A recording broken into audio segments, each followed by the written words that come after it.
First of all, thank you very much to the Ukrainian Institute London for inviting me. It feels like this is a long overdue collaboration. Alessia and I have been trying to put something together for a long time, so I'm really glad that this worked out and honored to be able to talk with you all about Ukrainian music, contemporary and past, and to play some music for you and then to engage in a discussion that I'm sure is going to be lively and interesting with Philip and also with you all. So I just prepared some opening remarks about some works from the Ukrainian modernist period, as well as a little bit of information about the work that I have been doing with the Ukrainian Contemporary Music Festival and the contemporary music scene in Ukraine.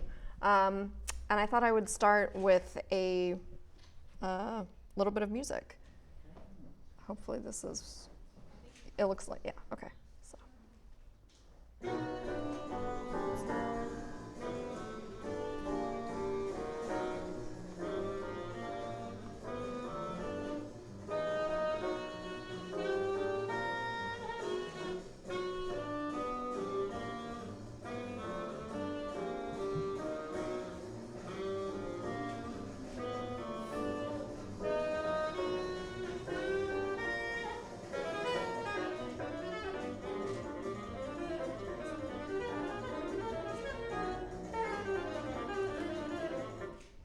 Hate to turn that off, but so this quintessential American sound was inspired in part by a Ukrainian composer. This music, which is Giant Steps by John Coltrane, is one of the most important works of the jazz canon, written in 1960.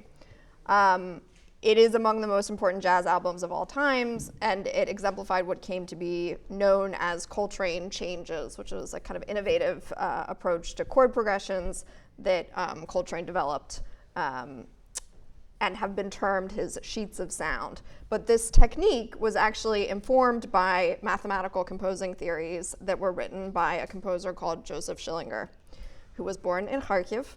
And in addition to his composing theories, he was also known for organizing the first ever jazz band concert in the Soviet Union in 1927. So Schillinger is one of many important figures of Ukrainian modernism. Although he ended up in the US, he was part of an innovative generation of Ukrainian composers that have been largely overlooked by canonical music histories. Among the members of this group are composers like Joseph Kofler, who has been called the first Polish composer of 12-tone music, and Mykola Rosovets, who is sometimes called the Russian Schoenberg, after the famous Austrian composer Arnold Schoenberg, who's credited with inventing 12-tone or dodecaphonic composition. It also includes composers with ties to the UK, such as Stefania Turkevich, and to France, such as Fedor Yakimenko. It also includes composers who remained in Ukraine and helped shape the first generations of composers that trained in the country, including Levko Revutsky and Boris Yatoshinsky. The latter's Third Symphony was recently performed, actually, by the LPO, by the London Philharmonic. So as a musicologist, I wrote my first book on the early symphonies of Gustav Mahler, who is an Austrian Jewish composer who lived at the turn of the century and was an important catalyst for the modernist period. His symphonies epitomize the breaking of the limits of romantic music with his extreme and epic orchestral language. And my research focused on the connections between music and politics in his music. My first book in particular looked at the influence of the philosophies of Friedrich Nietzsche, who himself was a harbinger of modernism, on Mahler's music. So just to give you a little sense of kind of where I'm coming from as a historian of music.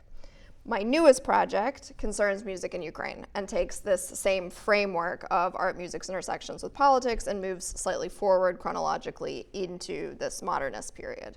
And in particular, I'm interested in what's happening in the musical landscape in the cities of Lviv, Kharkiv, and Kyiv between 1917 and 1937 approximately.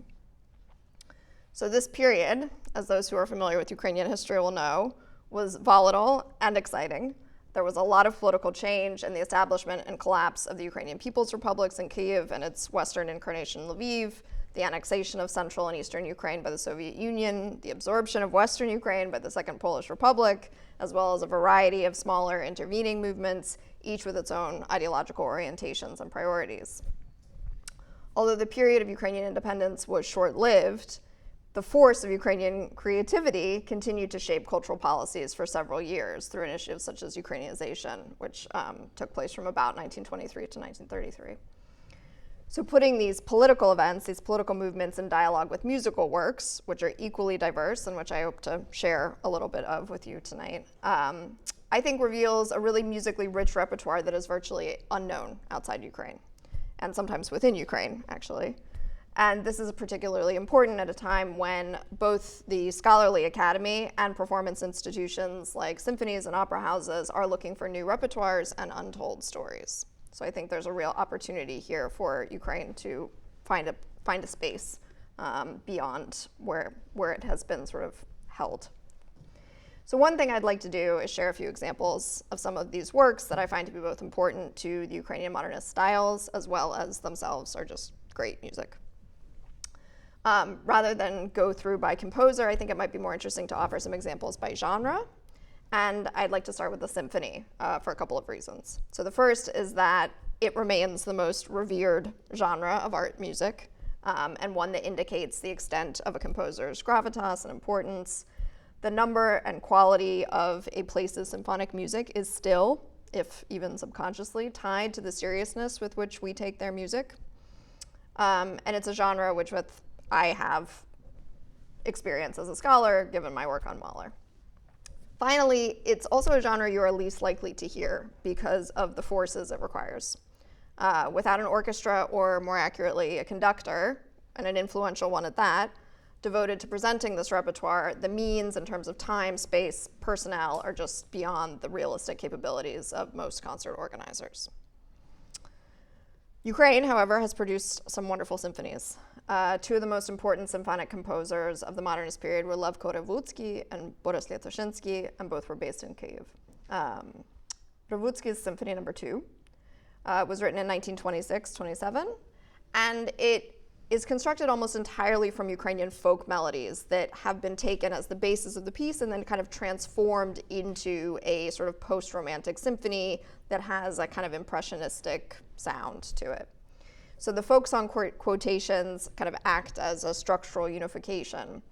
And according to the composer's own notations in the score, which we do have a copy of, each of the symphony's three movements integrates folk melodies that were recorded by the composer himself, by Kliment Kvitka, an ethnomusicologist and also the husband of Lesya Ukrainka, Mykola Kolasa, and also Revutsky's brother Dmytro, who was also an ethnomusicologist. So I just want to play two short clips, one from the beginning of the first movement and one from the beginning of the last movement, just to give you a sense of Revutsky's musical language, and also I'm sure you will hear, if you are familiar with Ukrainian music, some of the folk song quotations and how they've been sort of symphonized. So.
I hate doing that.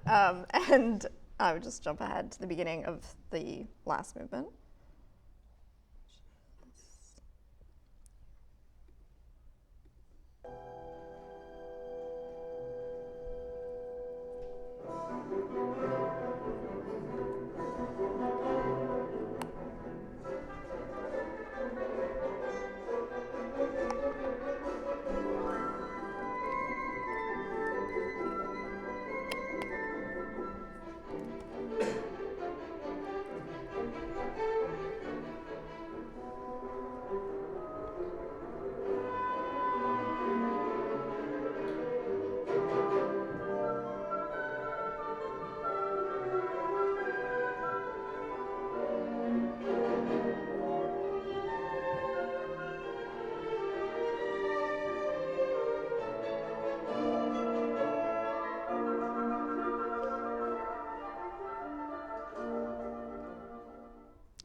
So Revutsky presents these folk song elements within very well-established formal conventions in terms of symphonic composition. And he takes kind of Ukrainian folk music and he elevates it into this realm of art music composition. And this is a tradition that other composers preceding him also did, but in the symphonic genre, this is one of the first examples of that. And this is a really important technique that composers use, especially around this time period. I just want to point out that as an American scholar, this is also a technique used by Black American composers, so other composers from marginalized traditions from about the same time. Black American composer William Grant Still's Afro-American Symphony, which was 1930, so 3 years after Revutsky's, does exactly the same thing. He takes folk melodies and he weaves them into a structure that is a symphonic structure that is familiar and palatable for an art music audience. But this folk-informed approach to symphonism in Ukraine isn't the only one. And by contrast, Lyutoshinsky's Second Symphony navigates a space that's much more late Romantic and kind of verging on expressionism that actually I hear a lot of Gustav Mahler in his music. Ukrainian musicologist Dina Kanievska has actually characterized the Second Symphony as revealing the rift between beauty and cruelty, which is a description that I think is both poetic and apt. So I'll play a little bit of that sort of by contrast.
Also just add that everything that I'm playing today is available online for free, either by YouTube or Spotify. So these are not sort of gate-kept recordings. You can access them. So this symphony, which was completed in 1936, was immediately branded as formalist and banned from performance by Soviet censors.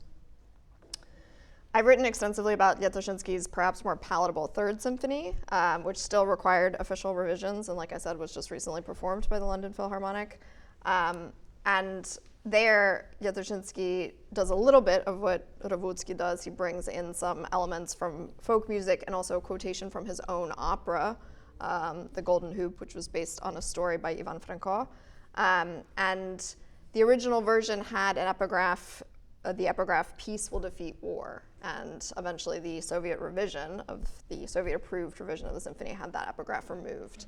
And a lot of the scholarship that I've been doing comparing the two versions suggests that there was really a very different view on the part of Ukrainians of war and its consequences versus kind of official Soviet position on the importance, perhaps, of war. So I'm happy to talk more about that. Both composers, unique in their different approaches to the symphony, were also influential pedagogues. In particular, their students at the Kiev Conservatory included members of the Kiev avant-garde of the 1960s, or the Shishtisyatniki, one of whom is Ukraine's most famous living composer, Valentin Silvestrov, which you may have heard. He's probably the most widely performed Ukrainian composer to date, and perhaps one of the only Ukrainian composers whose symphonies were performed outside Ukraine before 2022. Another important genre of Ukrainian modernism is vocal music. Both song and choral music have deep roots in Ukrainian art and folk culture. I'm sure Ukrainians in the room can offer countless anecdotes in which Ukrainian gathering has turned into a sing-along.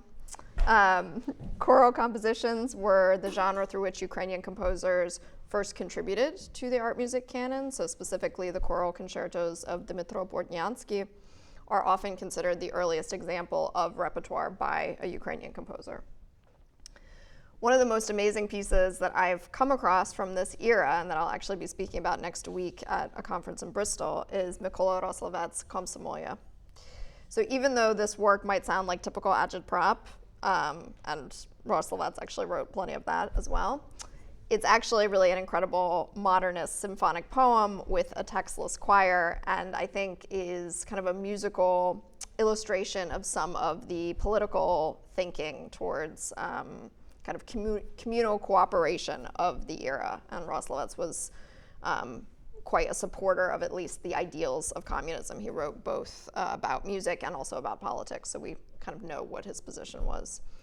And he was quite critical, actually, of the Soviet project when it came to music.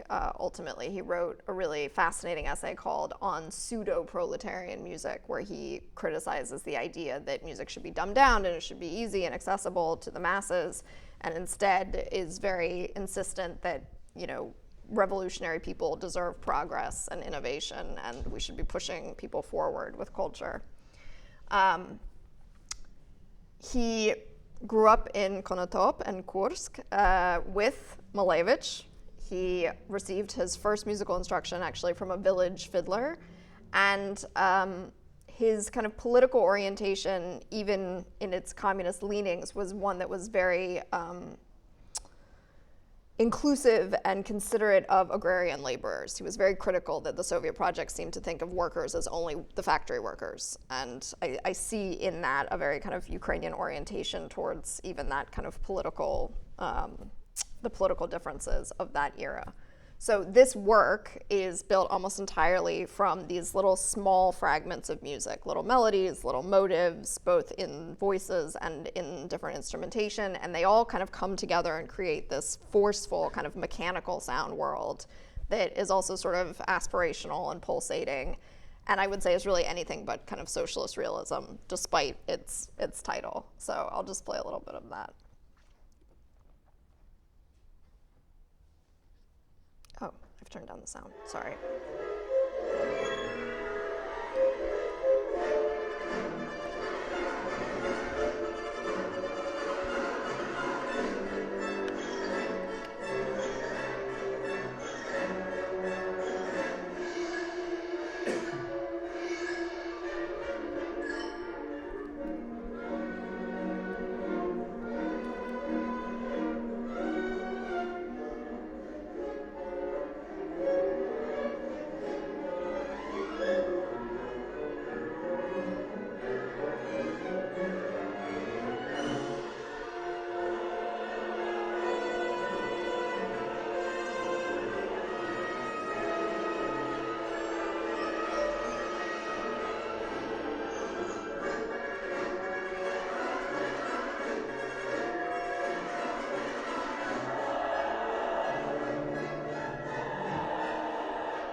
That piece really deserves a whole sort of deconstruction, in my opinion. So there also exists a wide range of songs, of art songs, especially from the period, including those by Roslovets, by Gletoshinsky. Almost all the composers I'm talking about today composed in almost every genre that I'm discussing. You don't find very many composers who were sort of only writing symphonies or only writing songs. And I just want to take this opportunity to draw attention to a really tremendous resource for art song called the Ukrainian Art Song Project, which some people may be familiar with. So this is an enormous database of scores and recordings of Ukrainian art songs that is still being compiled by the Ukrainian British bass baritone, Pavlo Hunka. It is an incredible resource for listeners. They've put out many recordings, which are all available on Spotify, but also for performers. They provide transposable files of all of the songs that they've found. You can get literal translations, poetic translations, pronunciation guides, and really the idea is that there should never be any excuse for anyone not to be able to perform Ukrainian song. Here are all of the resources that you would need to perform these songs. And I heard Hunka speaking recently, and he actually said that after Germany, Ukraine is the nation with the most art songs, more than France, more than Italy, more than England. So it's a very important genre, and one that sort of starts in the Romantic era, but we have some examples that kind of come into the modernist era as well, including one of my favorites, which is by Ukraine's first female composer, Stefania Turkevich, who was born in Lviv but died in Cambridge and composed for a lot of her life in the British Ukrainian diaspora. So she had a really illustrious training, actually. She studied in Lviv at first with Vasil Barvinsky, but then went to Vienna and worked with some very influential pedagogues there, including Guido Adler. She went to Berlin and attended lectures by Arnold Schoenberg. She received a PhD in musicology with a dissertation about Ukrainian folk music elements in operas based on Mykola Gogol's story Christmas Eve from Evenings on a Farm near Dikhanka.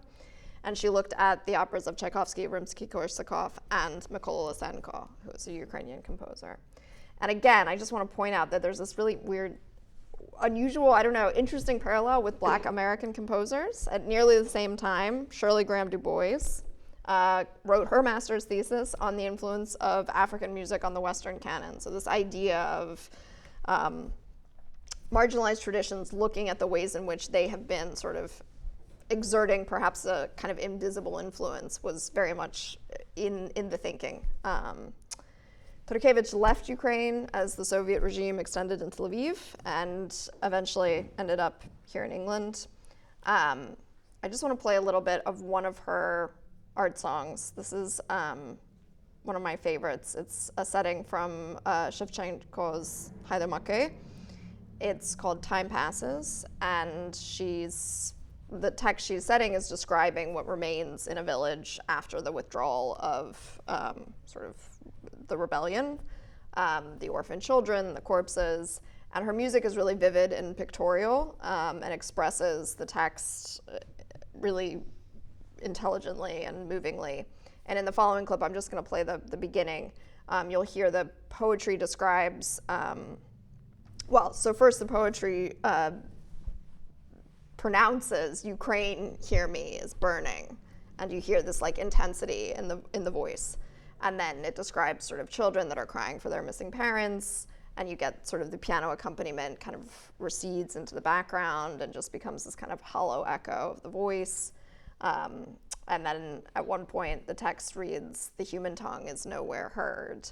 And there's literally this kind of emotionless, hollow drone on the piano, and the singer is singing on sort of a single note. So she's very smartly expressing the text in the way in which she's setting it musically. And of course, the text is tremendous.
That's actually Pavlo Hunka singing. That's his interpretation. In addition to her art songs, Turkevich was also a symphonic composer, which was quite unusual for her era, given that the first symphonies written by women globally were only preceding her by about a decade or so. I'm currently writing a handbook to her first symphony, which was written in 1937, but was not ever given a full performance until 2021 by Ivan Ostapovich in Lviv. And we are working together to hopefully create a version of the score that will be published and maybe then performed more widely. She also wrote works for small ensembles, for chamber music, and there's a great amount of chamber music as well from this period. I'm cognizant of time, so I just want to skip ahead and say a few things about the contemporary music scene and then get into the discussion. So I could really talk all evening about these works, and happy to, if you'd like. But I want to just conclude with a few words about how this music of a century ago, intersects with the programming work that I do with the Ukrainian Contemporary Music Festival. So the mission of the festival, which was started in 2020, is to bring Ukrainian voices to New York City's new music scene, and to explore through music the intersections of creativity and contemporary events in Ukraine. And this mandate, of course, has become much more urgent since February 24th, 2022. And our role has also expanded to one of being a liaison, being a point of contact for a number of musical projects that are seeking to engage Ukraine. And some of those have been really positive interactions, and some of those have been less positive and more complicated interactions. One of the things that my dual role as a scholar and a curator has shown me is that this tradition of diversity and experimentation that I see in the 20s and the 30s has incredible parallels in contemporary Ukrainian music. And this is a fact that I think I'm glad to see being recognized more and more by non-Ukrainians, that contemporary Ukraine is really a very cool, interesting place. But I think that doesn't quite extend back yet across the history of Ukraine. So being at the cutting edge, and in fact on many different cutting edges, so indiscriminately, is kind of a longstanding part of Ukrainian musical history, which has been one of the most exciting developments, exciting discoveries for me. And ultimately, this idea of a laboratory is something that I think characterizes this excited urge towards experimentation across Ukrainian creativity of the last century. And so the now sort of highly awarded, critically acclaimed Ukrainian opera company, Opera Aperta, which some of you may be aware of, they refer to themselves as a laboratory of contemporary opera on the one hand. And on the other hand, I've seen literary scholars refer to the avant-garde of the early part of the 20th century also as an artistic laboratory, where you had the synthesizing of literature and art and architecture and film and music and all of these things together. And so I like this framework as a way of thinking about Ukrainian composition and about the Ukrainian creative spirit more broadly.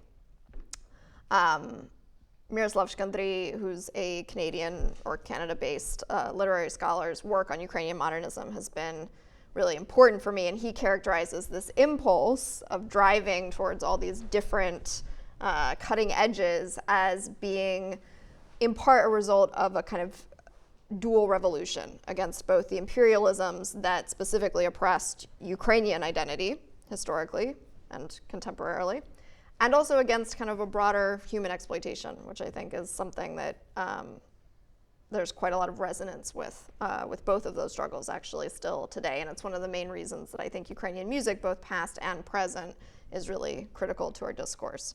So I'm looking forward to talking more about this, and thank you.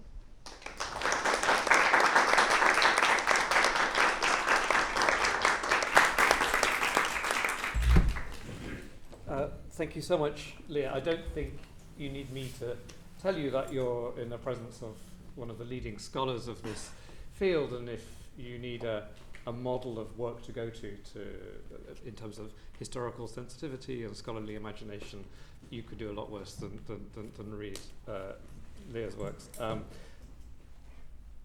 I wasn't going to begin with this question, but I wrote to myself when you were saying the genres, symphony, the vocal, the songs. An opera really got a look in by its absence. So you quickly mentioned in the Turkevich dissertation that. Is that deliberate, or is that a question of time? Is there a story to be told about the Ukrainian opera repertoire? No, there's definitely a story to be told. That was more a matter of time. And actually, I will just say that really excitingly, for the first time in 90 years, Boris Yeltoshinsky's The Golden Hoop, Zoloty Obruch, is going to be premiered in Lviv in a week, I believe. So it's the first time it's been staged since its original performance in the 1930s. So there are operatic works. I mean, many of the works that were written in the Soviet period are very interesting in and of themselves, but I think opera, because it can be a little bit more specific about its subject matter, has a different interest for me. Like, the role of Ukrainian Soviet opera is something I'm really interested in looking into further, but I think it was harder maybe to incorporate some of these modernist experimentations in an operatic world, at least after a very short sort of burst of being supportive of these more kind of creative endeavors that were pushing boundaries. And of course, opera requires a lot more resources, manpower. It's like the symphony, so you need a lot more people to get behind it. And presumably that Soviet legacy also means that if we're thinking about getting these works programmed abroad, there's a further impediment to the ease of their reception and understanding. Yeah, I mean, I think you'd have to choose wisely and then contextualize extensively, which could be done. And I definitely think that opera companies that are looking to, expand their repertoire, to signal support for Ukraine, should and could do this. And I hope that the staging that is happening in Lviv will kind of create sort of a model that might travel elsewhere. I mean, we'll see. And I will say contemporary opera is a really important genre. Like, in the contemporary music scene, not just opera aperta, who have been doing incredible things and winning awards all over Europe and coming to the United States, and but they're not the only ones. I mean, actually, opera as a contemporary genre has been one that has had a lot of interesting projects going on. This is like a book down the line, but I would love to write a history of Ukrainian opera. Well, we would love to read it when you've written it. Several cities cropped up in your tale. Did they have different compositional schools? Where were they orienting themselves towards? Because so often the story is of their dialogues with other cities, not just Vienna, but yeah. So I'm looking at Lviv, Kyiv, and Kharkiv, which does not fully represent what was happening in Ukraine. Odessa is a big hole there. It's just sort of how the artists that I've been working on have come together. I mean, I think they definitely have different personalities, and the artists who were working in those cities were engaging with a lot of the political movements happening that were specific to some of those regions. So definitely the nationalist movements that were present in Western Ukraine, I think, had a big influence on this way in which Ukrainian elements are incorporated in composition by composers in Galicia, which is not to say that there weren't kind of national Ukrainian elements in works by composers in Kharkiv. They were. It was just a kind of a different approach. But there is also dialogue, and of course the dialogue between Kyiv and Kharkiv is a little bit more extensive because they remain part of they become part of the Soviet Union much earlier than Lviv. Lviv is sort of under Poland for quite a bit longer, and so there is kind of like a bit of a disjunct in the communication. But you had a whole school of Galician composers who studied in Prague, and Turkevich is among them, and they're sort of known in Ukraine as the Prague School. So you have people who are going to Vienna. I didn't get to mention or play any music from Joseph Koffler, who's another Lviv-based composer who studied in Vienna as well. But you also have these composers going to Prague for their education. But that engagement also travels across the border of the Soviet Union, and you have composers like Yetoshinsky, who is a big is very enthusiastic of the music of Alban Berg, goes to Moscow to see the premiere of Wozzeck in Moscow. Roslovets writes, among his many entertaining polemical writings, writes an essay about Schoenberg, which is fascinating as a document. I mean, it's a completely wrong interpretation of Schoenberg, I think, but it's very cool and very sort of, no holds barred, and gives you definitely an insight into his ideas about music and about revolution. And so there's a lot of dialogue even after kind of Kyiv and Kharkiv get sort of pulled into a Soviet sphere of influence. What about dialogue with other composers active in the sort of Central European modernist space? Because if you think Poland, both before and then after 1918, has someone like Szymanowski straddling the national and the experimental, or Bartók, or Janacek, or even further south, Enescu. We have a whole series of, and I'm really struck that this story that you're telling is new for many of us. So perhaps, how were they connecting with other analogous figures in their field? And then secondly, why has it taken us so long? That's perhaps obvious, but maybe you could take us through why it's taken us so long to start hearing the story that you're unpicking for us. Yeah.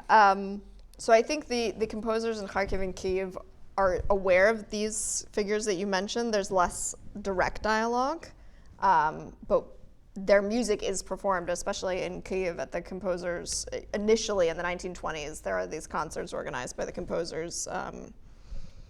It's not the Composers Union, it's... Anyway, sorry, I just got here this morning from New York, so forgive me for my absent-mindedness. But they are performing things like Hindemith. They are aware of these composers, and they are, organizing performances of their works, sometimes even before those works are performed in Moscow.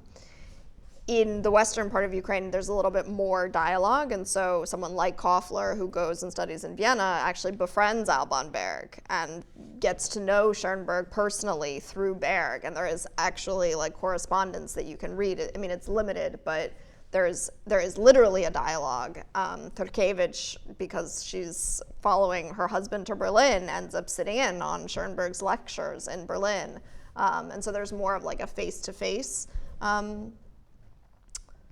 dialogue, but that isn't to say that the composers in the Soviet part of Ukraine in the 1920s weren't aware of and kind of interested in and even performing or organizing performances of these composers. And Szymanowski, by the way, was born outside Kyiv, so there's something to be said for, certainly for the complexity of these figures and where they belong and why they belong in the places that they belong. And to your question about why are we just hearing this story, I think one reason is that the kind of stars of these schools have been absorbed by more imperial traditions and narratives of music history. And so I kind of glossed over this as I was talking, but Koffler is talked about as the first Polish composer of dodecaphonic music, and he was indeed ethnically Polish, but he spent his career in Lviv and never went to Warsaw or Krakow like a lot of his Polish contemporaries. Roslovets, childhood friend of Malevich, there's no reason at all for him to be considered Russian, but has been absorbed into the story of Russian music as the Russian Schoenberg. And so you have these kind of empires that, if they become aware of these great talents, are it's a nash, it's, this person is ours now. And so Ukraine has gotten carved up by these lines of imperialism. And then composers that don't really fit neatly into one of those boxes have just been sort of overlooked, and without the kinds of power and money and advocacy behind them, I think we just have lost the momentum of having their works performed. And I think it is something that the current moment has made an opening for, and I really hope that we are able to kind of capitalize on that and take this interest in Ukraine culturally and politically and sort of not retell the story, tell the story for the first time in a way that rightfully puts all of these composers into dialogue and before, global audiences. So you read my mind about my next question, and I assure you it wasn't because we staged this beforehand and worked out what to say. Coming to the present moment, can you tell us more? You just talked briefly at the end about your New York festival. What guides your principles for selecting repertoire? And given that much of it will be unfamiliar, how do you present it and do that really important public pedagogy of teaching a listenership and an audience how to understand what you're presenting? Yeah, I mean, in New York, I think we're lucky, like in London, that there is an appetite and an audience for unknown repertoire, for challenging repertoire. I do not think that this festival could live everywhere.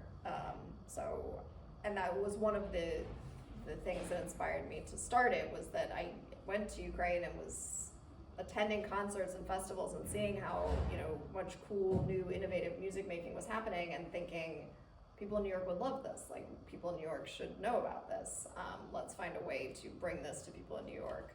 That being said, it is almost always unknown repertoire, with the exception of a figure like Silvestrov. I mean, almost always the artists that we're performing are, as with much contemporary music beyond Ukraine, I mean, these are often very young composers who are at the beginning of their careers. So one of the things that we try to do is we always organize the festival around some kind of story, some kind of broader theme, that we try to pick something that puts Ukraine in dialogue with contemporary concerns. So actually the year that the full-scale invasion began, we had planned a festival around the idea of landscape and kind of ecology and climate, and these are all, the landscape, the land, the idea of nature is really important in Ukrainian culture and in Ukrainian music, and so showing audiences, who are also interested and concerned with these themes, that Ukrainian music has some things to tell you, is kind of a way in which we organize each festival. And then we try to pick repertoire that speaks to those themes as much as possible. Obviously also things that go well together. We've increasingly started partnering with pre-formed ensembles who kind of bring their own audience, who are not, and kind of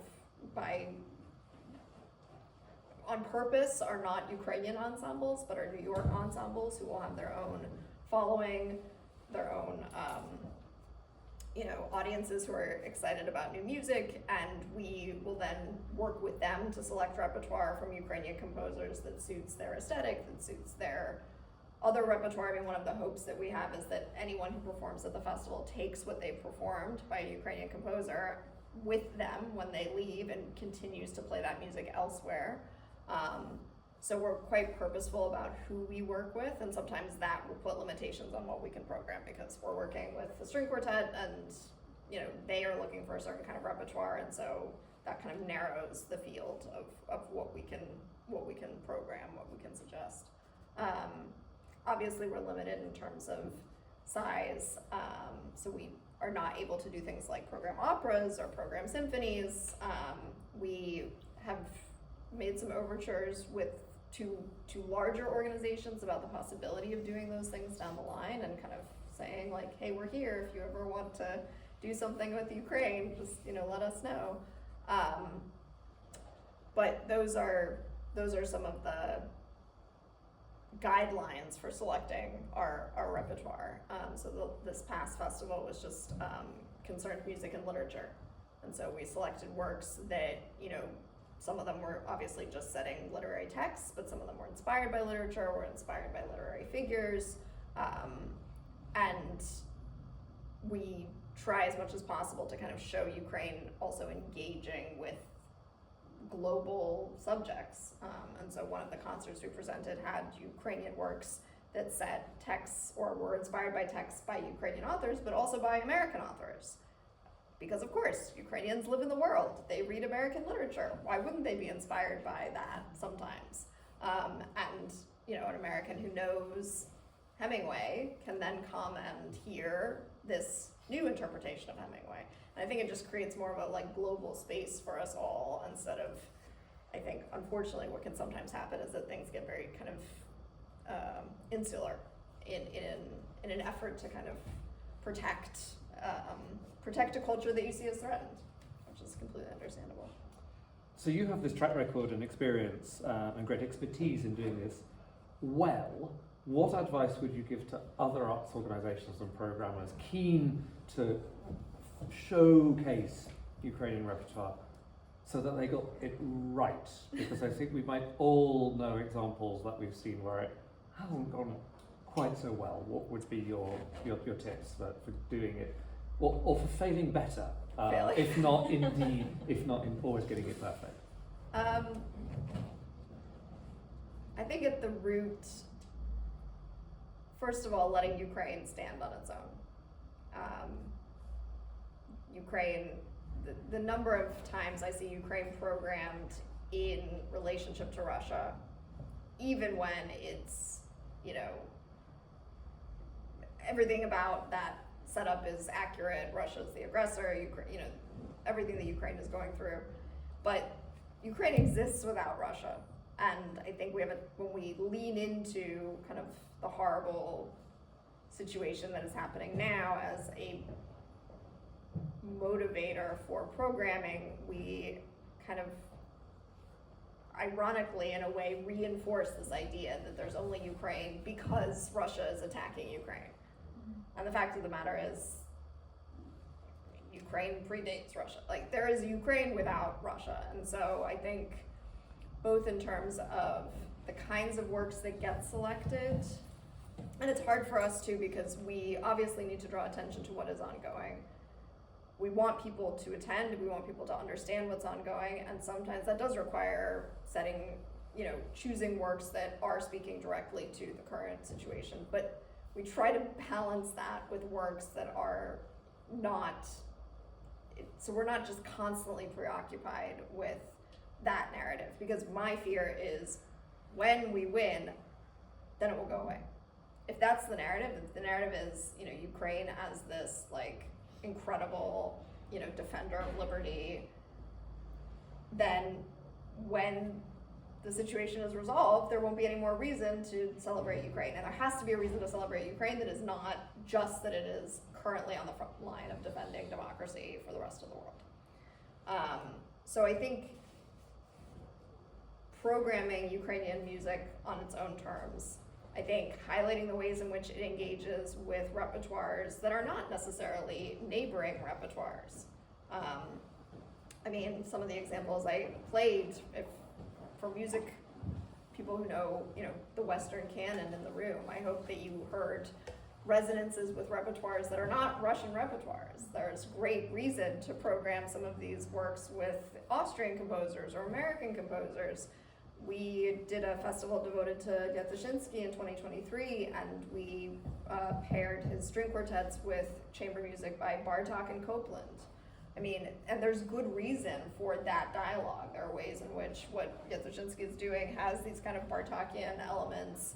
A lot of his kind of complicated relationship with censorship also has kind of a mirror image in what Copland was experiencing during McCarthyism. So there are these other stories that are actually much more interesting and much more compelling, I think. Enough of the like brotherly whatever concerts. That kind of goes without saying, but I think, and I think picking repertoire and emphasizing that the choice of repertoire really is about the music, because the music speaks for itself. Like, the music doesn't need the justification of like, we need to support Ukraine.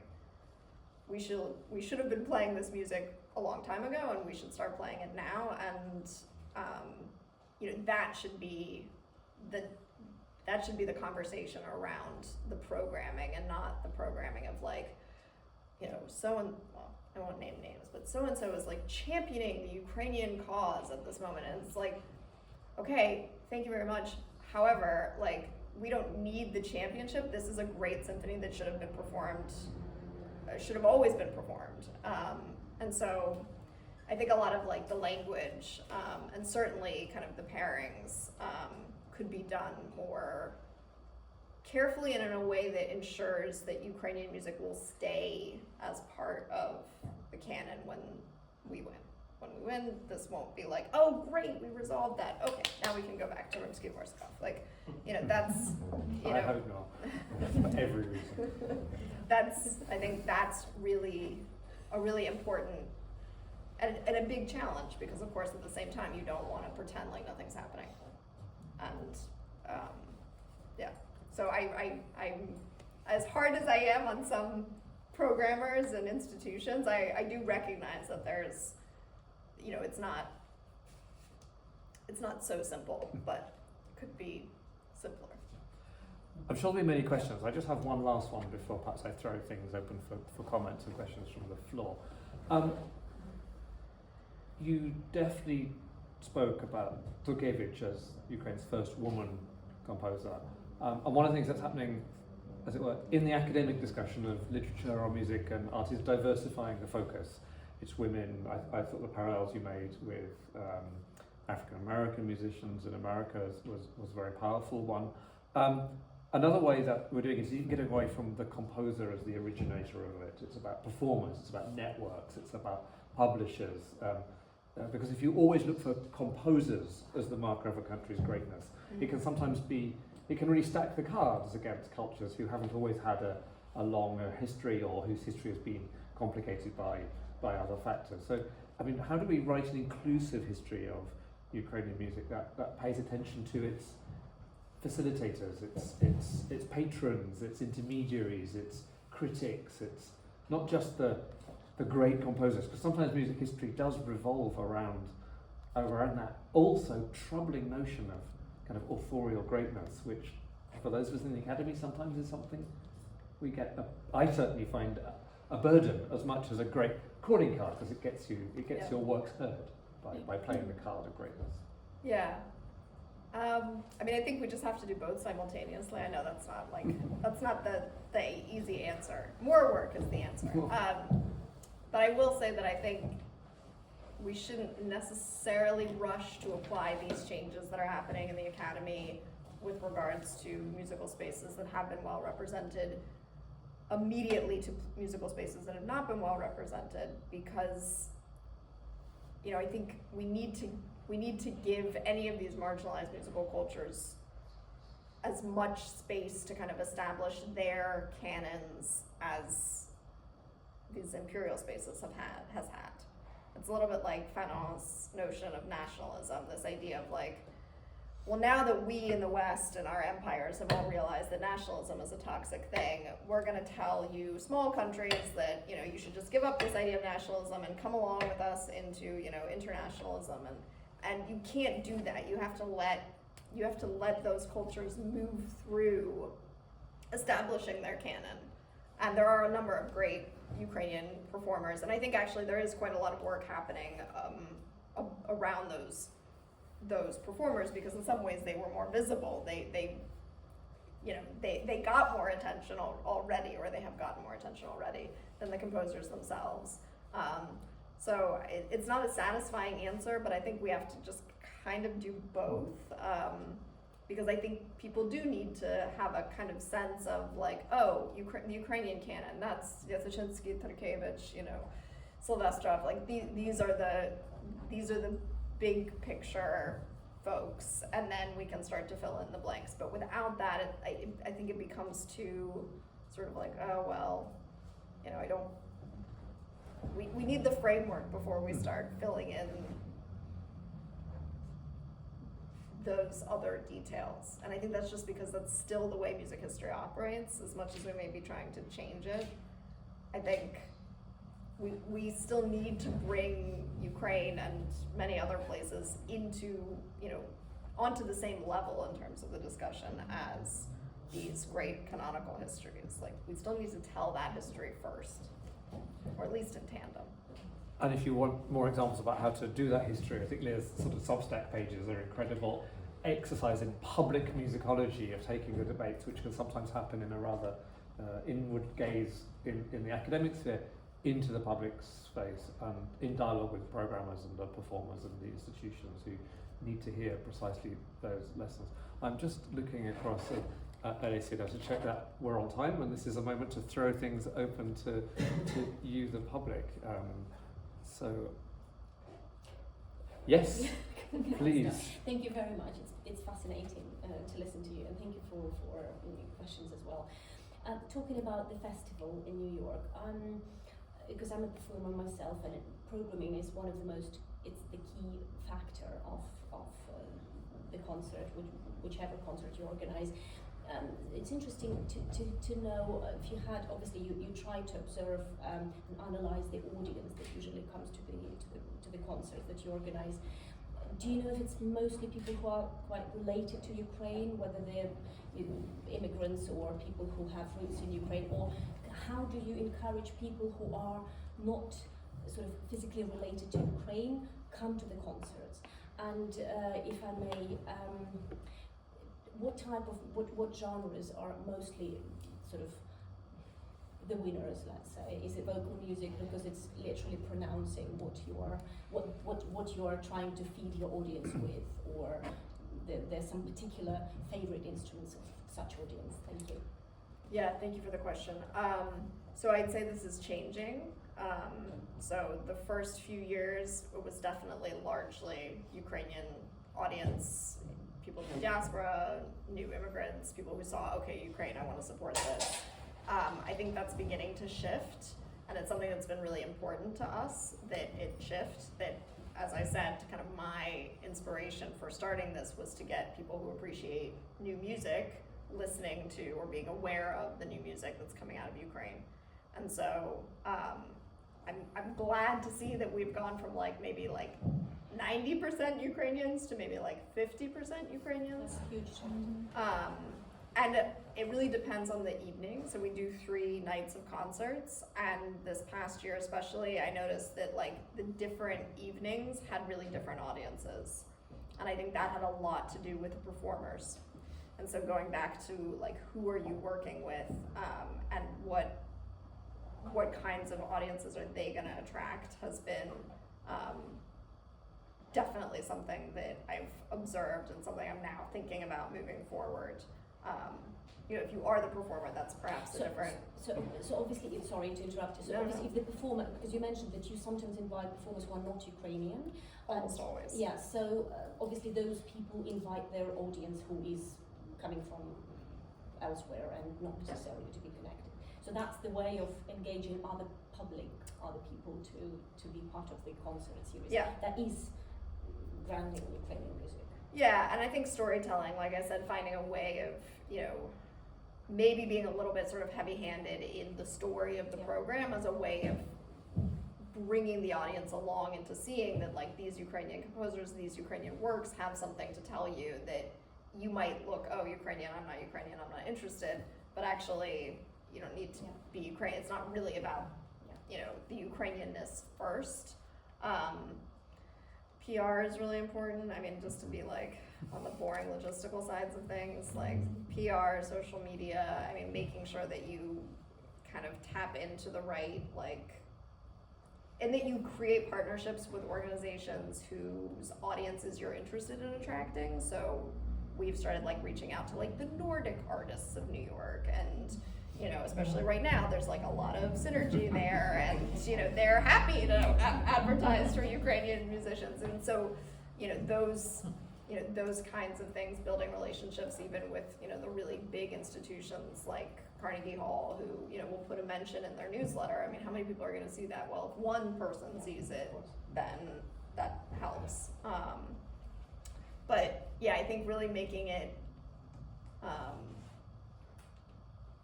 Making sure that the message is clear that this is Ukrainian, but it has so much more, it moves so much beyond, this is not Sharavashna, this is not Hopak and Varadniki Ukrainian, this is contemporary Ukrainian. I actually think that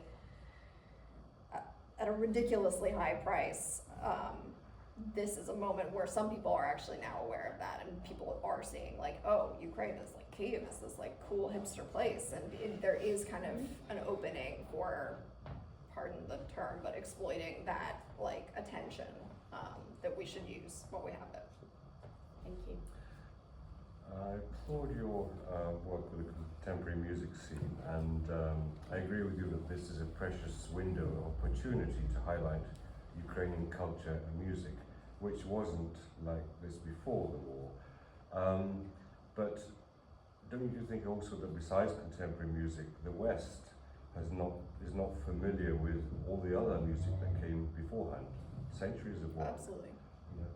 And I agree with the other point you made about organisations. We had a current collaboration in 2023 with the Royal Opera House in London, Songs for Ukraine project. And when you have a machine like that behind you, then you have television, radio, you get the attention spotlight. That's now finished, but it's maintaining that sort of spotlight, which is very, very difficult, with whichever type of Ukrainian music. Yeah, I mean, this is something that, you know, I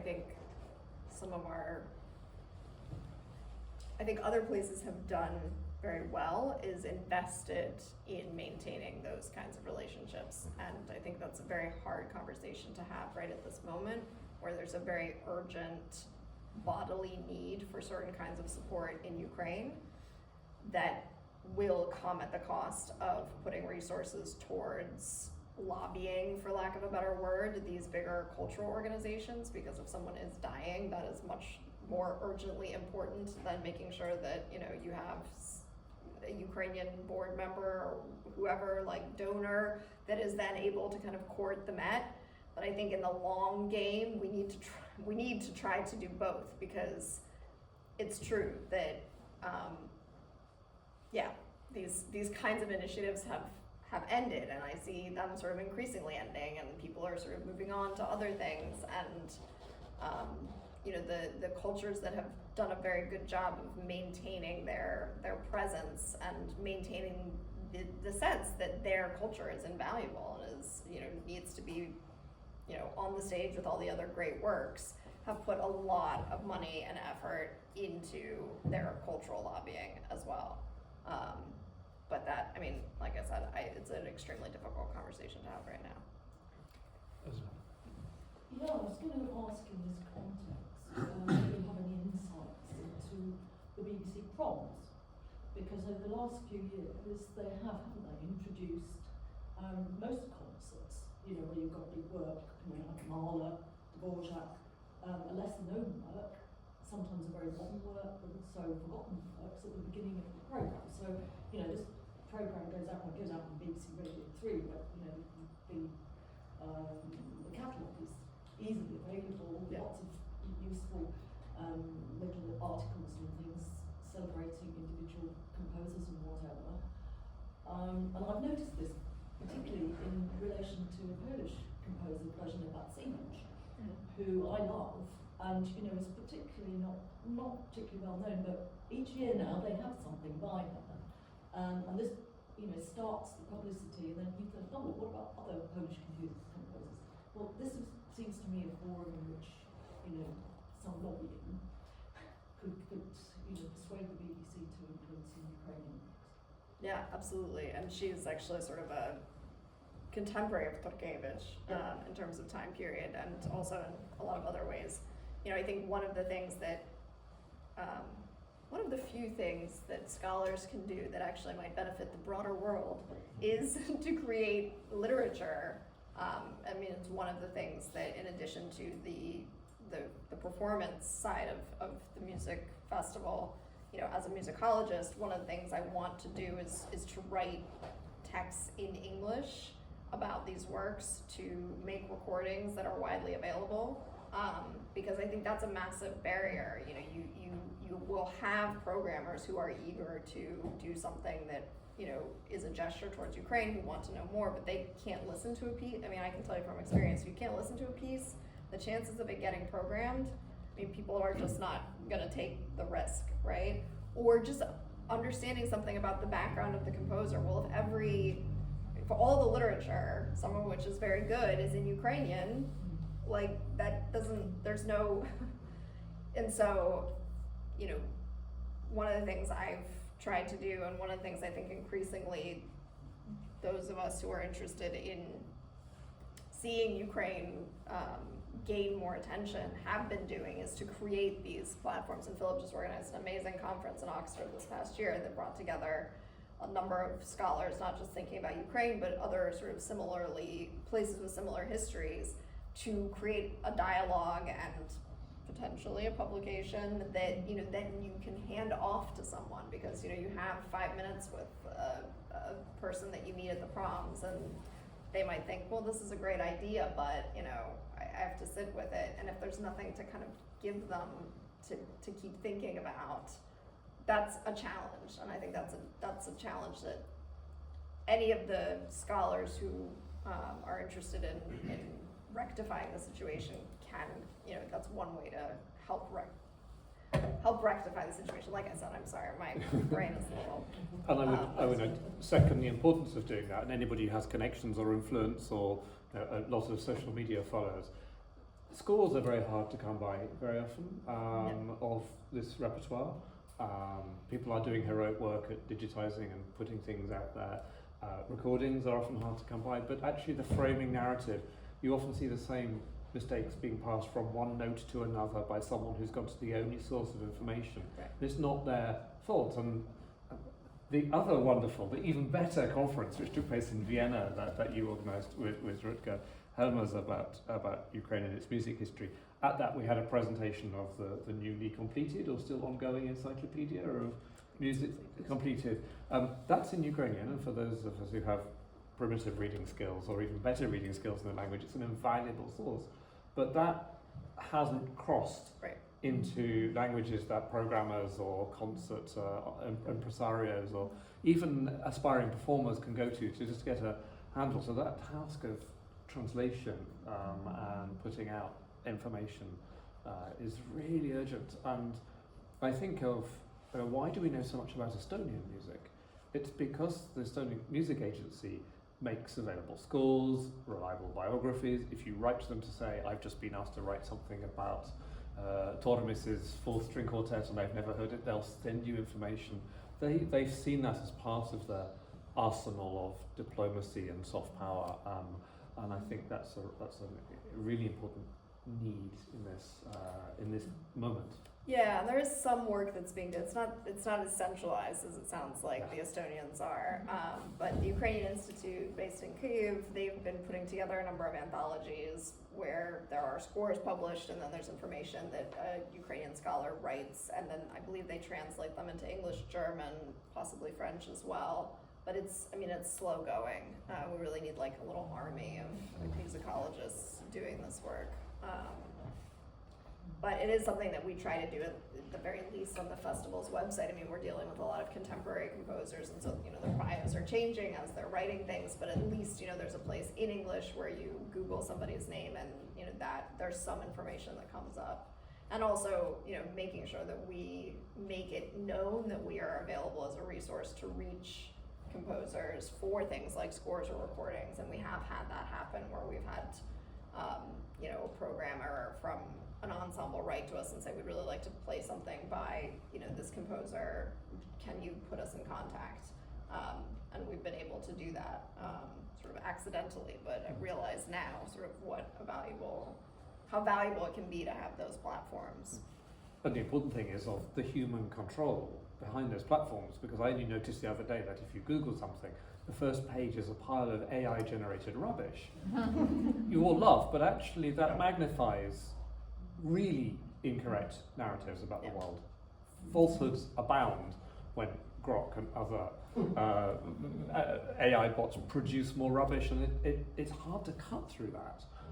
So yes, it is silly, but actually real consequences for the truth in this world. So we're coming at a moment where we're in greater need of it, and yet where finding it becomes harder and harder. I think there was a question over there. Yeah, it's a very stupid question, but first of all, I just want to say thank you very much for your talk and comments from both the speakers. I just thought it's beautifully presented and really, really useful.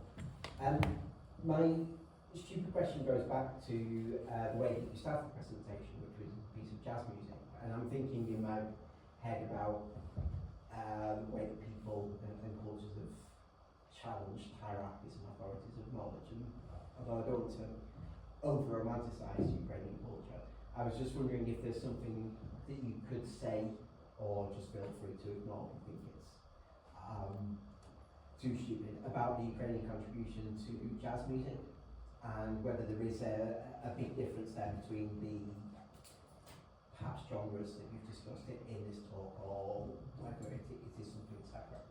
Yeah, so not stupid at all. I think there's actually a huge story in sort of Ukraine's presence in the development of the history of jazz in the United States. So Schillinger, after organizing the first jazz concert in the Soviet Union, and again, I think it's telling that we had a Ukrainian figure, a Ukrainian composer, who was at the forefront of organizing that, even though it took place in Moscow. He not only published this method that ended up eventually in the hands of John Coltrane and influencing Giant Steps, but he was the teacher of a number of earlier important figures in jazz and also sort of American big band type music like Tommy Dorsey and Glenn Miller, and I think that when you look at his theories, similar with, I see parallels also with how Roslovets writes about his new ideas about music. There is this kind of view towards creating something new, pushing back against old structures, seeing that the old structures no longer work and that there's a better, more interesting, more comprehensive way of thinking about music. And the book project that I'm working on now, that's sort of the end point for me, is how these Ukrainian composers ended up then becoming embedded in all of these other traditions. And that really is a story that is unknown, but is quite significant. I mean, another student of Schillinger's was Lawrence Burke, who ended up being the person who founded the Berklee College of Music in Boston, which is a hugely important music conservatory, particularly for jazz artists. There's a lot of overlap that is often, again, been absorbed into these stories of Russian emigre composers or Jewish emigre composers. I mean, the Russian is sort of just false. Some of these composers were Jewish, and they have become part of the story of Ashkenazi Jewish influence in America. But I think that needs to be refined a little bit, because many of them were not just, Russian Jews, which is kind of the blanket term that everybody sort of went by when they were emigrating even while the Russian Empire was still standing. And very interestingly, many of them are coming from Ukraine. And so I think there's a story there that needs to be teased out in some more detail. And there's still a very robust and wonderful Ukrainian jazz scene. I mean, we haven't done too much in the festival with more popular repertoires, although it's something that we're trying to introduce slowly. We've, the last couple of years, had kind of a after party where we've invited more popular musicians to perform. And the number of my Ukrainian friends and colleagues who are musicians but who are jazz musicians, I mean, it's really an exciting, cool sort of fusion of cultures that I think you're onto something, at least is the shorthand. Not a stupid question at all. I'm just asking, what is Ukrainian music? I mean, you quoted the first example with the melodies from folk songs. Okay, this is I'm carrying a passport and this is who I am. But if you don't do that sort of explicitly in that way, where do you draw the line? If somebody is born in Ukraine, would she be a Ukrainian musician, or how do you, or what sets Ukrainian music apart from French, Russian, or Polish music? What are the criteria you apply? Yeah, excellent question. I'm interested in looking at composers who are important for the history of music in Ukraine. So I'm not necessarily interested in dictating anyone's ethnic identity, and I think, also, just because I'm talking about someone in a Ukrainian context doesn't mean that they can't also be talked about in other contexts.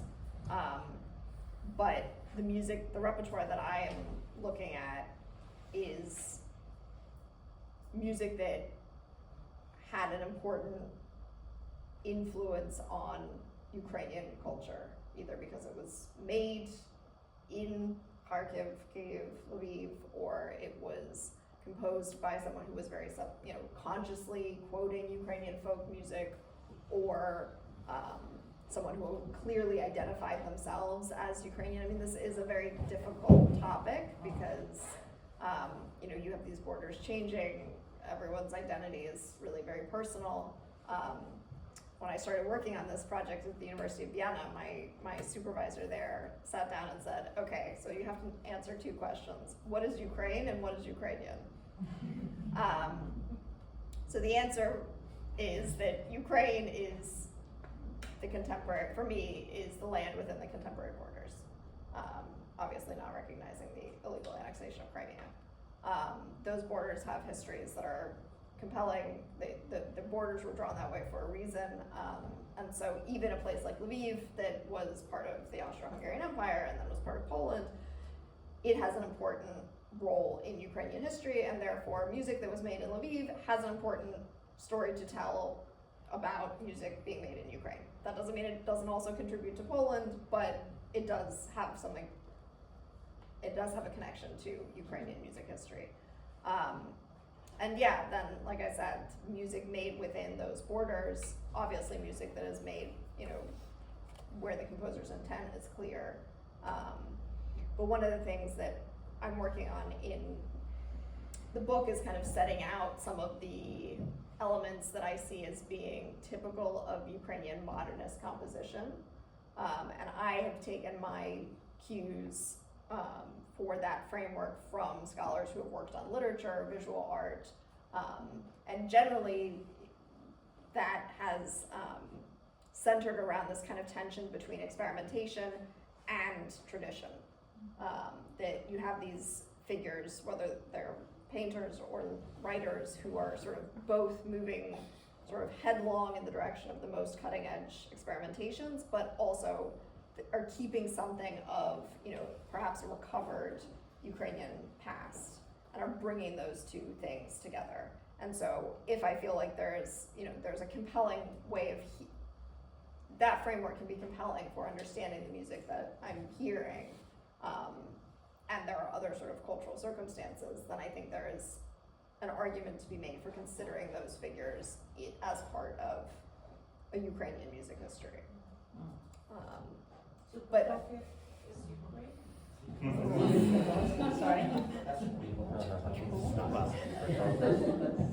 certainly some of his music is definitely, I think there's definitely an argument to be made. I hate to say this because it's such an unsatisfactory answer, but case-by-case basis, unfortunately, might be the... So yeah, I think there are things of Prokofiev's that definitely express an element of Ukrainian identity. I'm not sure I would go as far as to call him a Ukrainian composer, but it's complicated. I think, last question. Quick question. You haven't mentioned this ritual. Although it's ritual music, although it's a huge piece of musical culture, contemporary composers as well. Mm-hmm. Do you have it on your radar? It is less a space where I see these kind of modernist traditions appearing.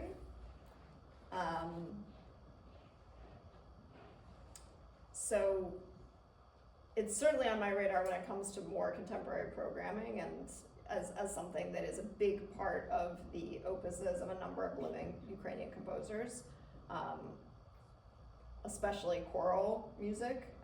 That's something that, I hope in the future, in the near future, we will have a festival that kind of engages that particular corner of Ukrainian composition. In terms of the 20s and 30s,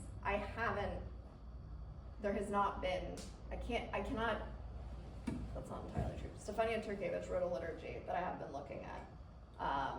But in general, most of the composers and the compositions from those time periods that I think are most clearly in dialogue with the political movements that I'm interested in have not been spiritual works. And I think that is partly the period, and I think certainly in the Soviet part of Ukraine, that's